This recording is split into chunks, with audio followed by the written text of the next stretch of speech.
This is a podcast by WellHouse Church, where we talk about what it's like to be a Christian Monday through Saturday, to live as a person of faith in a culture against faith. What's going on, everybody? Let's talk about it. Let's talk about booze. Let's talk about it. All right. So the question is, for today, did Jesus drink alcohol? It's a tough one. The answer is... yes. Absolutely he did. Yeah, I think by Jesus' own admission, yeah, he drinks alcohol. And it's really funny. And this isn't a negative thing at all. It's just, this is a common conversation topic. I had designed this post. I remember this. I had designed this post, I don't know, a few months ago. Yeah. And it went out and it was asking, what kind of beer do you think that Jesus would drink? Yeah. And it just kind of gave a couple options. Yeah. And this one individual commented saying that it was nonsense. He said rubbish. He called it rubbish. I think he's from Europe somewhere. Yeah, essentially saying this is nonsense. Jesus wouldn't have drank. Yeah. And he wrote a doctoral thesis on why on an Instagram post. And so I just leaned over to Pastor Cullen over there and was like, "Hey, bro, why don't you go have this conversation with this guy?" Yeah. And it was a very cordial conversation. They walked away recognizing, respecting perspectives. Yeah, agreeing to disagree. And it was clear, I think they're still up. So if you want to go look at them, you can go to our Instagram feed and find it. But it was clear that the methodology of how we were reading the Bible and what we thought about just the methodology and philosophy of deciding these questions was very different. Yeah. And that's where it stemmed from. Sure. And so as soon as that came out, I was like, look, it's clear that we're doing this different, and that's fine. That dude was super chill about it. He sent me an email after the fact, followed me personally. He's reached out a couple of times, just check in. It's awesome. Very cool. I didn't actually know any of that. Yeah, cool. It was not what I think some people wanted to make it. Cause I got people come to me in person dude, what's going on? I'm like, no, dude, it was fine. We were just having, but I think people are so weirded out in this day and age about anyone disagreeing. Oh yeah. That it's going to turn into this thing. And it's like, no, dude, I don't got time for that. I ain't worried. If you don't think Jesus drank, cool. I mean, that's your opinion. I don't think that historically it's correct. Yeah, so in the most grace-filled way, you could be wrong if you want to be, but it's not a big deal one way or the other. And if you choose not to drink for your own personal, we're cool, good for you. We're going to do an episode on that probably in the next couple weeks about people who choose to abstain from alcohol as Christians. Yeah, and that's okay. Because I do think it's a viable position. Yeah. It's just not mine. No, it's not mine either. Now, interestingly enough, you have an element of abstinence that you incorporate into you're actually doing it this week. I am. So if you've listened to Pints and Perspectives for a while, you've seen me do this before. I take 1 week out of every quarter, the first month or the second week of the first month of every quarter. It fell a little bit different this time around, where I take an entire week and I don't drink alcohol. Just to kind of check in with myself, make sure I don't have any dependency issues, all those sorts of things. And I actually had a friend that was a little bit concerned that I pushed my dry week back 1 week because I had some things going on. Yeah. That it just wasn't a good time for me to take that dry week. I was supposed to do a whiskey tasting with a friend of mine. I was contemplating going up to see our grandparents and every time I go see them, like we drink wine together. Yeah, they love to drink their wine. And so like, and it does not come out of a box. It does not come out of a box. Like they buy good wine. Yeah, yeah. You definitely, when you go see our grandparents, you definitely want to drink the wine they're offering because it's good quality. It's always good. And they find good. That's another conversation. Buy your wine at Costco, apparently. And so I just pushed it back one week, and this friend of mine was like, "Hey, is everything okay? Like, why are you pushing this?" Oh, like he knew, or she knew. Oh, she knew. Yeah. And I was like, "Well, a couple things. One, this is not a spiritual thing. Yeah. This is just legitimately a thing that I do to check in with myself. Right. Two, even if it was a spiritual thing, don't ever forsake community for the discipline." Yep. And you had things already planned that happened to fall on dry week. Yep. And so I was like, okay, I'll move it.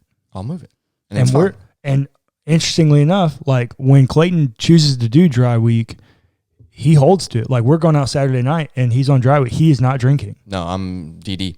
Yeah. So all of that to say, no matter how this conversation shakes out, I want you to know that like we're not advocating you being a lush. No. Nobody is saying that alcohol is something we should just be haphazard with or any of those kinds of things. It is something that we take very seriously, and Clayton even goes through these rituals about dependency, and I don't have that one. I have other ways that I know. I think I got it from maybe a movie. I'm trying to remember what movie I got it from, but don't drink to feel better, drink to feel even better. Yeah. That was Sweet Home Alabama. There you go. With Reese Witherspoon. There you go. That's our mom's like favorite movie of all time, or one of them.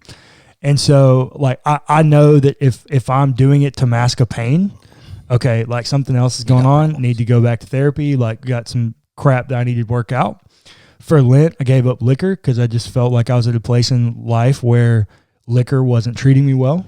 And like, so I just drink beer. Like there are ways to check your dependency issues and make sure that you're not abusing alcohol or substances in general.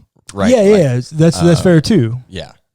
Whether it's alcohol or if that's just another conversation. Yeah. Food. Just simple food. And this is a totally different conversation that we're not going to get into on this podcast. But if you live in a state, not yet. But if you live in a state where marijuana is legal, you have your own opinions on that. You do your thing.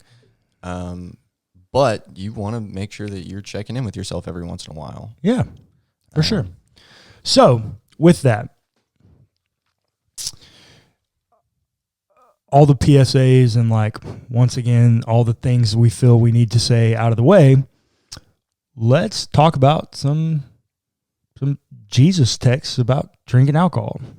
Let's do it. Interestingly enough, I think I've mentioned it before, but whenever I have this conversation, one of the things I always want to point people to is Acts chapter 2.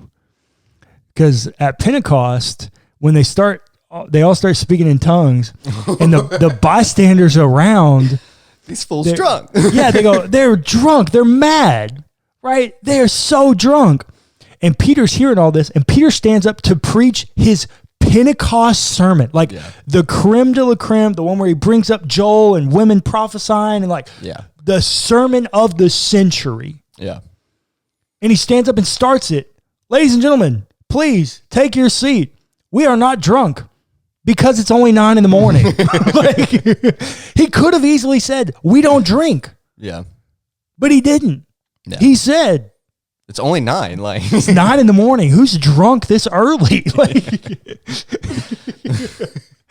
That's his argument against they're drunk comment.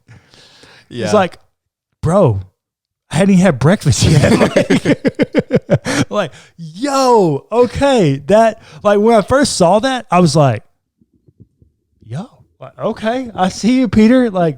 You could have said a whole lot other things. Yeah, and Peter also seems like he'd be the type of person to say, beer ain't drinking.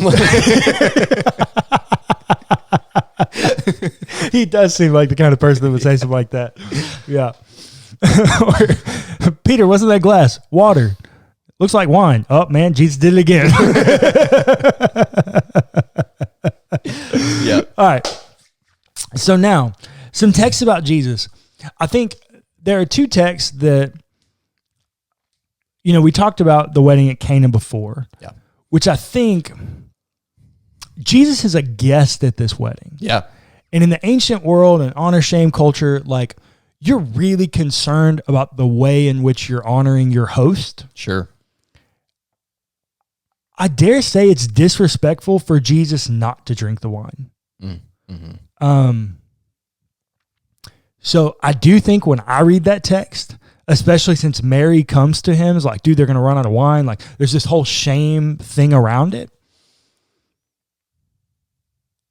And then even down to the fact that the wedding planner comes back to him and comes back to the groom and is like, dude, most people give out the crappy wine after everybody's drunk, but you saved it. You saved the good wine for the end. Mm-hmm. So there are a lot of cues there that are leading me to believe that, like, Jesus is participating in this event. Sure. And probably drinking wine. I can't prove that. The text doesn't say that. But I think it's there. It seems like it's implied, for sure. Yeah, I would think so. Now, once again, the reason I bring up the Acts 2 passage is because a similar thing happens with Jesus himself in Luke chapter 7. Yeah. This is so interesting. So there are a lot of things going on here in Luke chapter 7. Jesus is doing miracles. There's some messengers coming from John the Baptist. A lot of things going on here. And these messengers come from John the Baptist, and they're telling him some things. They're telling Jesus some things, and Jesus is talking, and they're talking, and like this whole thing.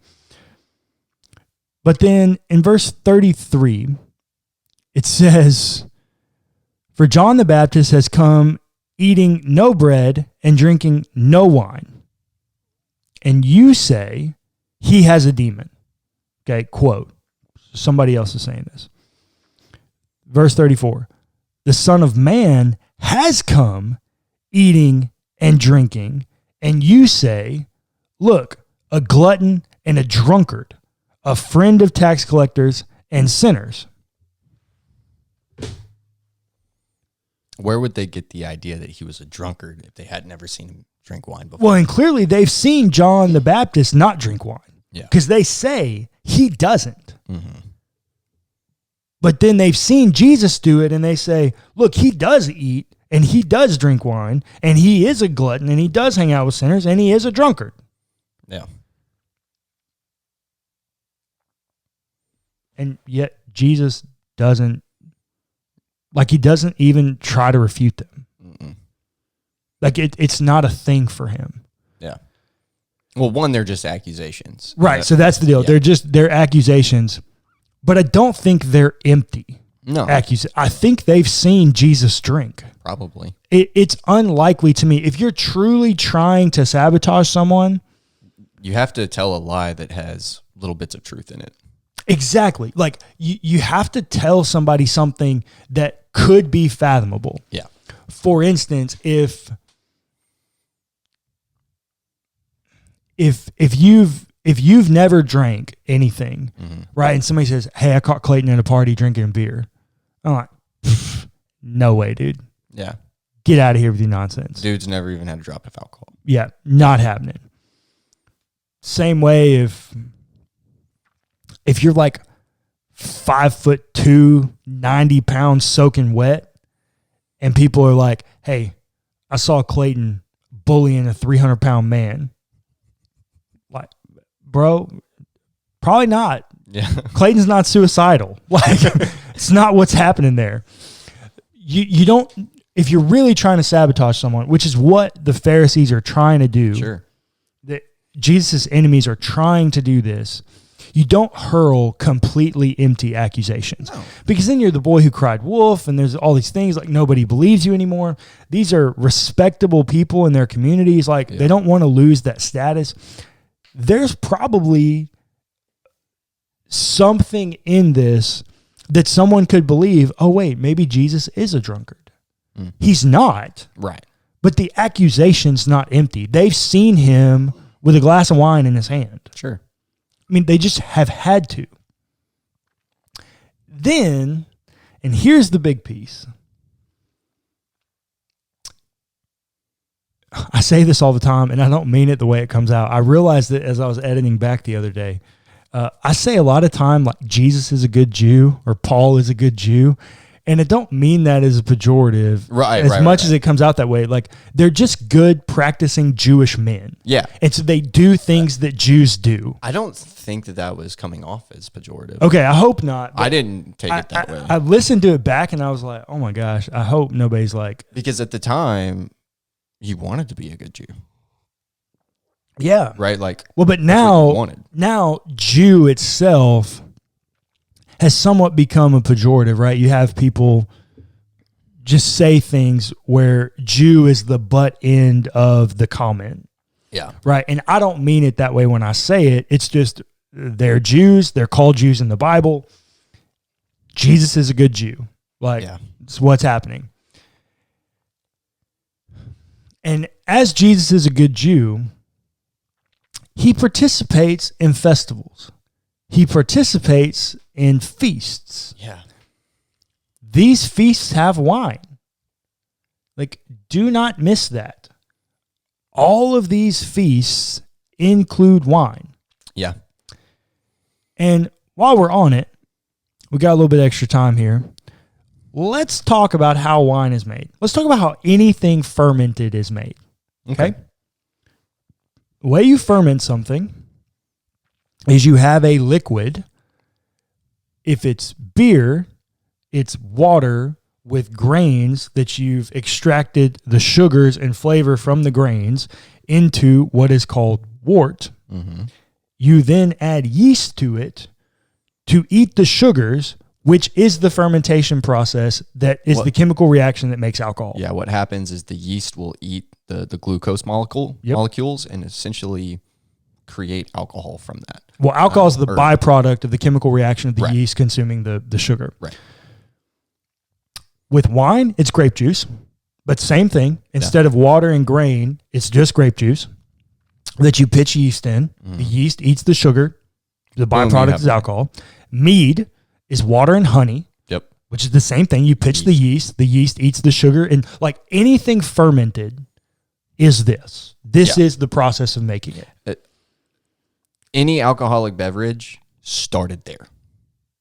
Yeah, that's true, because even they're not distilling back then, but that's true. Well, there actually were methods of distillation back then. It just looked a little bit different. Really? Yeah. We'll have to talk about that. Yeah, we'll have to talk about that. But so that is what the process of making an alcohol looks like. And by the way, in all of those, you also have to boil it. Mm-hmm. If you can do that, you can boil water. Yeah. I'm sorry. Like, you can. So the whole thing about, well, it's not true alcohol, it's the only way to get safe water, all this kind of stuff, not true. Yeah. They drink water in the New Testament. They drink water in the Old Testament. They know how to make this stuff. They know how to boil water. They know how to make water sanitary. And by the way, they call people drunkards. Yeah. They know it can make them drunk. And let's just go all the way back to Noah one more time. Dude made wine when he got off the boat. Lot, yeah. Mm-hmm. Gets throwed drunk. Yep. I mean, go listen to our Closer Look podcast if you don't know that story. Last week. Yeah. I mean, there's so many places we can point to and go, it's just not good reading of your Bible. Yeah. So let's stop that. Yeah. There are a couple things I just want people to stop. I'm okay with a lot of perspectives, and I know we're supposed to respect all perspectives, and I try my best. There are two things I want people to stop. Just stop this. Stop saying that the wine wasn't alcoholic or is the only way they could drink clean water. It's just not true. And stop saying Paul wrote Hebrews. He did not. Just stop it. This is ridiculous. He did not. Just stop it. I'm not going to go there.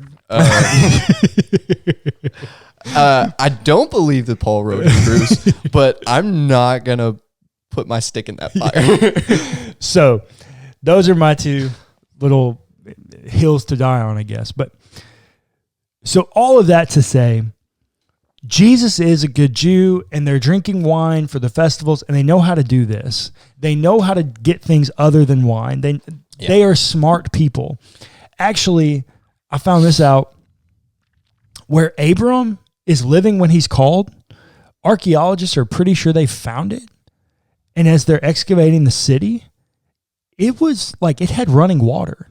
Like people lived in apartments, like multiple story buildings all the way back in Abram. Like these are intelligent people. Yeah. In Genesis 11, they're building a flipping tower to try to get to God. Like these are smart people. They know how to boil water. All of this to say, when Jesus shows up and institutes the Lord's Supper, they're sitting down having a Passover feast. The reason the Lord's Supper is instituted with bread and wine is because they were elements common to the table for the Passover feast. Yeah. The Passover feast is not detailed out in the Bible. In extra-canonical Jewish sources, it is. Yeah. It's called a Seder meal. That's the Hebrew word, a Seder meal. You can go look this up. You can pay Messianic Jews to come perform them at your church. We've done that before. Cool. There are a lot of parallels that they've found leading them to believe in Jesus, all these kinds of things. You can do all of that. It is a good experience. Now, with all of that, in Matthew chapter 26, when Jesus is instituting this Lord's Supper out of the Passover meal, this is what he says.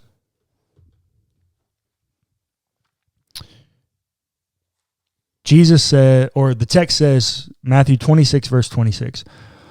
While they were eating, Jesus took a loaf of bread, and after blessing it, he broke it, gave it to the disciples, and said, "Take, eat, this is my body." Then he took a cup. After giving thanks, he gave it to them, saying, "Drink from it, all of you, for this is my blood of the covenant, which is poured out for many for the forgiveness of sins."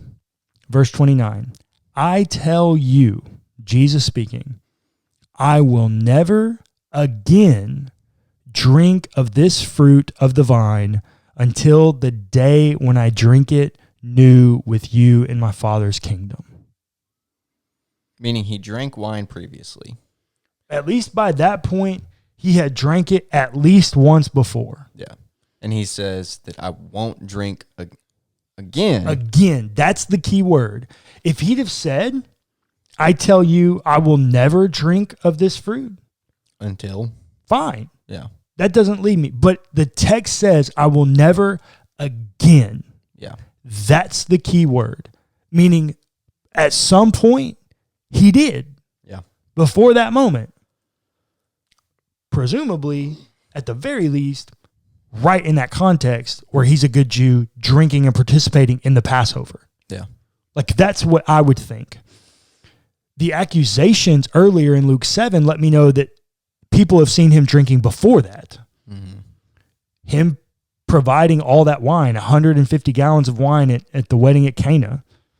Like, there are multiple markers throughout Jesus' ministry that lead me to believe, hey, Jesus probably drank wine. Yeah.